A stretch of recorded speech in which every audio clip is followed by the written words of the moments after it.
নমস্কাৰ বন্ধু বান্ধৱীসকল, স্বাগতম জনাইছোঁ জব চেনেল অসমৰ অন্য এটা ভিডিঅ'লৈ। তো বন্ধু বান্ধৱীসকল, এটা নতুন জব নটিফিকেশ্যন আপোনালোকৰ সন্মুখলৈ লৈ আহিছোঁ। ইয়াতে অসম কৃষি বিভাগত চাকৰি মুকলি হৈছে, আপোনালোকে আবেদন কৰিব পাৰিব। অসম কৃষি বিশ্ববিদ্যালয়ত মুঠতে 56টা পোষ্ট মুকলি হৈছে। তো বন্ধু বান্ধৱীসকল, আপোনালোকে এইকেইটা পদত আবেদন কৰিব পাৰিব।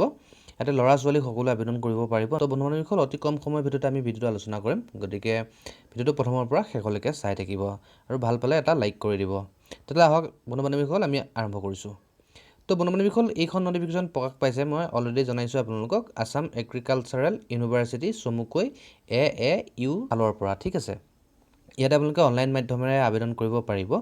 ইয়াতে চাওক, প্ৰথম পোষ্টটো হৈছে জুনিয়ৰ এডমিনিষ্ট্ৰেটিভ এছিষ্টেণ্ট। ইয়াতে পোষ্ট আছে 27টা। ঠিক আছে, যদি কেটেগৰী আছে যদি আমি চাই লওঁ, ইয়াতে চাব OBC আৰু MOBC প্ৰাৰ্থীসকলৰ বাবে আছে 3টা পোষ্ট। SC যিসকল প্ৰাৰ্থী আছে তেওঁলোকৰ বাবে এটা পোষ্ট আছে। STPৰ বাবে আছে 6টা, STHৰ বাবে আছে 3টা, আৰু ইয়াতে জেনেৰেল কেটেগৰীৰ প্ৰাৰ্থীসকলৰ বাবে আছে 8টা, PWD প্ৰাৰ্থীসকলৰ বাবে আছে এটা, আৰু EWS যিসকল প্ৰাৰ্থী তেওঁলোকৰ বাবে আছে 5টা পোষ্ট। ইয়াতে শিক্ষাগত অৰ্হতা বিচৰা হৈছে বন্ধু বান্ধৱীসকল, বেচেলৰ হ'ব লাগিব। আপোনালোকে যিকোনো ষ্ট্ৰীমৰ পৰা গ্ৰেজুৱেট হ'লে আপোনালোকে আবেদন কৰিব পাৰিব।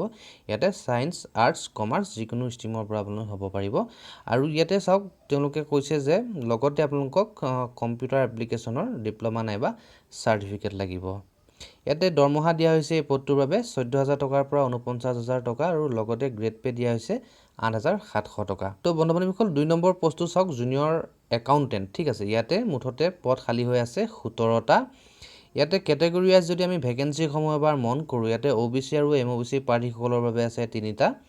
ইয়াতে SC প্ৰাৰ্থীসকলৰ বাবে কোনো ধৰণৰ পোষ্ট নাই। ইয়াতে STPৰ বাবে আছে 4টা, STHৰ বাবে আছে 2টা, ইয়াতে জেনেৰেল প্ৰাৰ্থীসকলৰ বাবে আছে এটা, PWD কেটেগৰী প্ৰাৰ্থীসকলৰ বাবে আছে 2টা, আৰু EWS প্ৰাৰ্থীসকলৰ বাবে আছে 5টা পোষ্ট। বন্ধু বান্ধৱীসকল, এইটো পদৰ বাবেও আপোনালোকে গ্ৰেজুৱেট হ'ব লাগিব যিকোনো ষ্ট্ৰীমৰ পৰা। ঠিক আছে, যিসকল আপোনালোক গ্ৰেজুৱেট আপোনালোকে এই পোষ্টটোৰ বাবে আবেদন কৰিব পাৰিব। আৰু লগতে ইয়াতে ডিপ্ল'মা নাইবা চাৰ্টিফিকেট বিচাৰিছে কম্পিউটাৰ এপ্লিকেশ্যনৰ, আৰু লগতে যদি একাউণ্টছত যদি এক্সপিৰিয়েঞ্চ আছে তেতিয়াহ'লে আপোনালোকে প্ৰিফাৰেঞ্চ পাব। ঠিক আছে, আৰু এই পদটোৰ বাবে দৰমহা ধাৰ্য কৰা হৈছে 14,000 টকাৰ পৰা 49,000 টকা, আৰু লগতে 8,700 টকা গ্ৰেড পে দিছে প্ৰতিমাহে।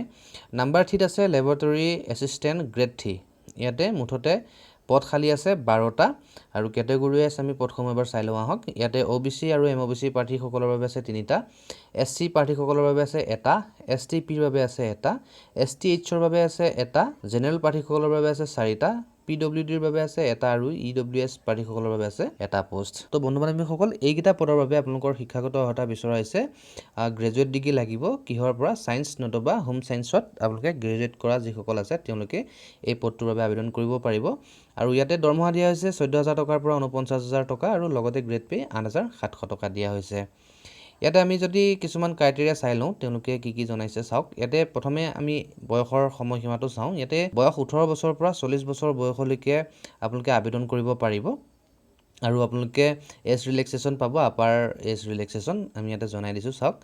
SC আৰু ST প্ৰাৰ্থীসকলে পাব 5 বছৰ বয়সৰ উচ্চ সীমা। ঠিক আছে, আৰু OBC MOBC প্ৰাৰ্থীসকলে পাব বয়সৰ উচ্চ সীমা 3 বছৰ ৰেহাই।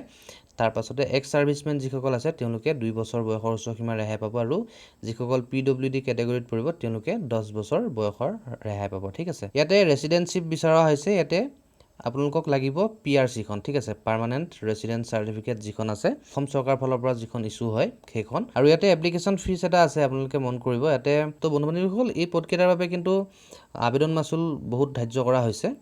ইয়াতে অলপ কম হোৱা হয় সকলোৰে বাবে সুবিধা হ'ল হয়, নে কি কয় আপোনালোকে কমেণ্ট বক্সত জনাব। আৰু লগতে SC ST আৰু PWD যিসকল প্ৰাৰ্থী আছে তেওঁলোকে 250 টকা আপোনালোকে এপ্লিকেশ্যন ফিজ দিব লাগিব।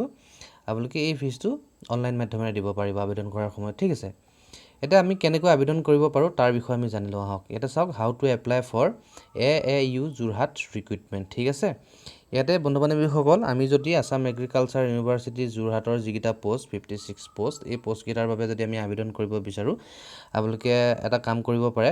যিসকলৰ অৰ্হতা আপোনালোকৰ যিসকলে আবেদন কৰিব বিচাৰে আপোনালোকে ডেছক্ৰিপশ্যন চেক কৰিব ভিডিঅ'টোৰ, তাতে এটা লিংক থাকিব। সেই লিংকটোত ক্লিক কৰিলে আমাৰ অফিচিয়েল ৱেবছাইট jobchatinasam.com আমি যিখন পেজত আছোঁ এইখন পেজ খোল খাব। আপোনালোকে তললৈ স্ক্ৰল ডাউন কৰিব, আপোনালোকে ইম্পৰ্টেণ্ট লিংকছলৈ যাবগৈ। ঠিক আছে, মই আপোনালোকক জনাই দিম কেনেকৈ আবেদন কৰিব লাগে। ইয়াতে ইম্পৰ্টেণ্ট ডেটটো এবাৰ চাই লওক বন্ধু বান্ধৱীসকল। ইয়াতে 13 মে'ৰ পৰা অনলাইন মাধ্যমেৰে আবেদন আৰম্ভ হৈছে আৰু লাষ্ট ডেটটো হ'ব 12 জুন ঠিক আছে আপোনালোকে 12 জুন তাৰিখৰ আগত এই পদকেইটাৰ বাবে আবেদন কৰিব লাগিব আৰু আবেদন কৰিবৰ কাৰণে এটা চাওক ইম্পৰ্টেণ্ট ৱেব লিংকছ ঠিক আছে ইম্পৰ্টেণ্ট ৱেব লিংকছ ছেকশ্যনলৈ আপোনালোকে আহিব ইয়াতে অনলাইন এপ্লিকেশ্যন বুলি আছে ইয়াতে ক্লিক হেয়াৰত ক্লিক কৰিব ইয়াতে ক্লিক হেয়াৰত ক্লিক কৰিলে আপোনালোকে সিধা যিটো আবেদন কৰাৰ লিংক সেইটো খোল খাব আপোনালোকে তাতে আপোনালোকে যাৱতীয় আপোনালোকৰ নথিপত্ৰসমূহ আপলোড কৰি আপোনালোকে আবেদন কৰিব পাৰিব আৰু যদি আপোনালোকে অফিচৰ যিখন বিজ্ঞাপন সেইখন চাব খুজিলে ইয়াতে চাওক এডভাৰটাইজমেণ্ট ডিটেইলছ ইয়াতে ক্লিক হেয়াৰত ক্লিক কৰিলে অফিচৰ যিখন